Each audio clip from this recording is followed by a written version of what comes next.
ఏందో కూడా దయచేసి ముందుంచే ప్రయత్నం చేయండి అన్న. నేను ఇప్పుడు 2 నిమిషాలు అందరికి మాట ఇస్తున్నాం కాబట్టి నేను చెప్పింది మీరు ఫాలో అవ్వండి. ఇక అందరు చెప్పింది మళ్ళీ చెప్పడం కాదు, కానీ రేవంత్ రెడ్డి హటావో తెలంగాణ బచావో చెప్పాలా మీరు అందరు. ఇప్పుడు డిజిటల్ మీడియాను అవమానించిన రేవంత్ రెడ్డి హటావో, రేవంత్ రెడ్డి హటావో, తెలంగాణ బచావో, తొలగించాలి రేవంత్ రెడ్డిని సీఎం పదవి నుంచి వెంటనే తొలగించాలి. ఇట్లాంటి నినాదంతో ఒక్క జర్నలిస్టుని చంపితే 100 డిజిటల్ మీడియా జర్నలిస్టులు పుడతారు. రేవంత్ రెడ్డి, నువ్వు తెలంగాణ పులిబిడ్డని రాపించుకున్నావు. నువ్వు తెలంగాణ పులిబిడ్డ కాదు, నల్లమల పులిబిడ్డ కాదు, తెలంగాణ పిల్లివని నల్ల పిల్లివని ప్రకటిస్తున్నాం. నీతో అయ్యేదేంది పోయేదేంది? ఓ పాటలు రాపించుకుంటావు వాళ్ళతోని వీళ్ళతోని. సింగమోలే కదిలినవు, ఏడగదిలినావు సింగమోలో. డిజిటల్ మీడియా జర్నలిస్టులంతా సింగమోలో కదిలితే, నిరుద్యోగులంతా తల్లిదండ్రుల కాళ్ళు మొక్కితే, కేసీఆర్ మీద కోపంతో నీ కోటేశ్వరు కానీ నీ మోకాన్ని చూస్తే కామారెడ్డిలో ఇచ్చి వద్దు ఓడగొడతామని చెప్పి కామారెడ్డిలో చిత్తుగా ఓడిపోయినోడు ఇవాళ ముఖ్యమంత్రి అయి కూర్చున్నాడు. నువ్వు ఎమ్మెల్యేకే ఓడిపోయినోడివి, అసలు ముఖ్యమంత్రికి నీకు అర్హత ఉందా? జర్నలిస్ట్ చదవనోడు జర్నలిజం కాకపోతే పొలిటికల్ సైన్స్ చదవనోడు పొలిటికల్ లీడర్ ఎట్లా అవుతాడు? అడుగుతుంది తెలంగాణ, అడుగుతుంది digital media.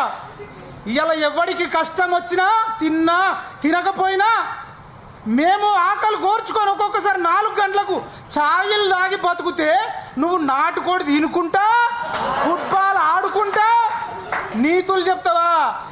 Revanth Reddy dummy candidate, zero candidate. మీకు చెప్తున్నారు చాలా మంది ఏమంటారంటే రేవంత్ రెడ్డి వల్లనే కాంగ్రెస్ అధికారం వచ్చింది, రేవంత్ రెడ్డి లేకపోతే కాంగ్రెస్ పార్టీ అధికారంలోకి రాకపోతుంది అంటారు.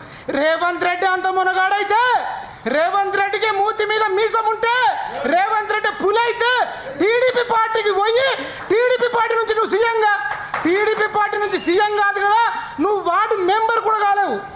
వార్డు మెంబర్ కూడా పనికిరానోని ముఖ్యమంత్రి చేస్తే ఇగో గిట్లనే ఉంటుంది. ఏం అడుగుతలేరు అనుకుంటున్నావా?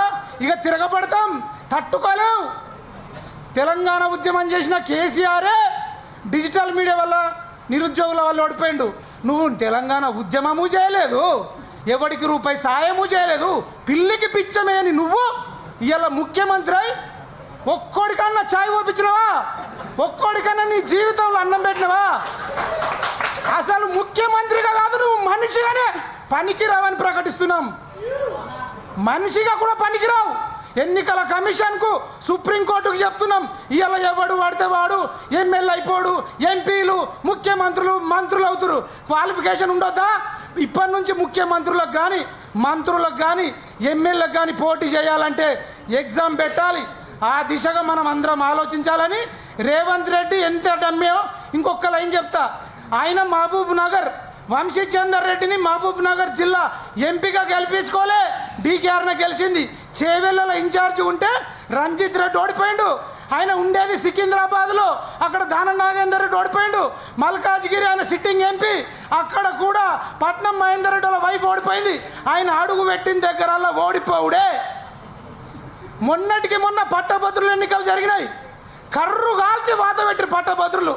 ఆదిలాబాదు, కరీంనగరు, నిజామాబాదు, మెదక్ 4 జిల్లాలలో రేవంత్ రెడ్డి మోకం చూసి చిత్తు ఓడగొట్టిర్రు. టీచర్లు ఓడగొట్టిర్రు. నల్గొండ ఖమ్మం వరంగల్లో టీచర్లు ఓడగొట్టిర్రు. ఇంతకంటే ఎన్ని ఎగ్జాంపుల్ చెప్పాలి? Revanth Reddy dummy, Revanth Reddy dummy, Revanth Reddy zero. ఫైనల్గా రేవంత్ రెడ్డి హటావో, రేవంత్ రెడ్డి హటావో. జై జవాన్, జై కిసాన్, జై Hind. Thank you so much. Thank you మైపాలన్న.